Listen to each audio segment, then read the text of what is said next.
Well, hello. Welcome back to another exciting edition of Coffee with Stephen.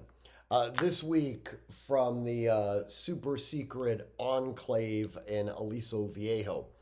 Um, so this week's blog is entitled Necessities. And, it was every so often, and those of you who read the blog on a regular basis are aware of this, every so often, one of the inspirations for the blog comes from Sandy. She texts me or tells me, I've got an idea that I think you should write about. And this was one of them.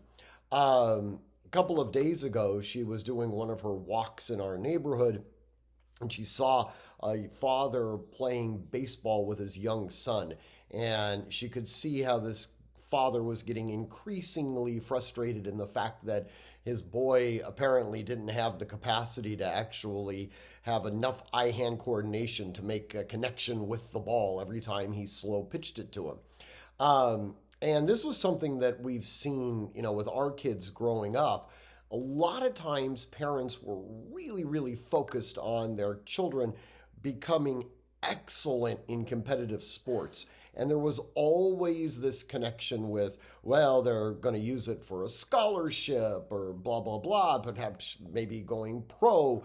And the statistical probability of them receiving a scholarship for this particular athletic endeavor is fairly small. The chances of them becoming a professional athlete in this particular sport is astronomically low.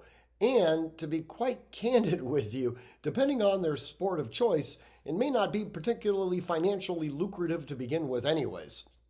In any event, as she was looking at this father and watching him play baseball with his son, she came to this conclusion that, we probably should talk about the fact that parents are focused very, very heavily on these competitive sports, which, interestingly enough, do have a high risk of injury associated with them, and yet they are really resistant to begin training their children in mastery at skill at arms.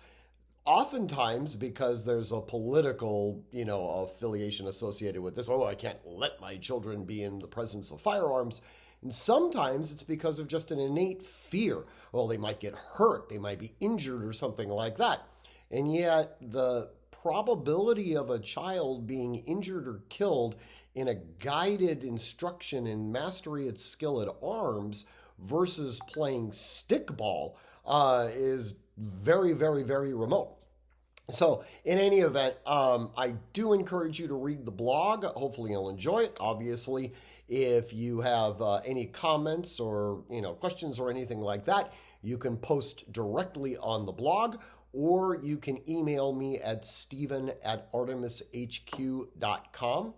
As always, train constantly, train consistently, train repetitively, and train with purpose. Above all else, stay safe.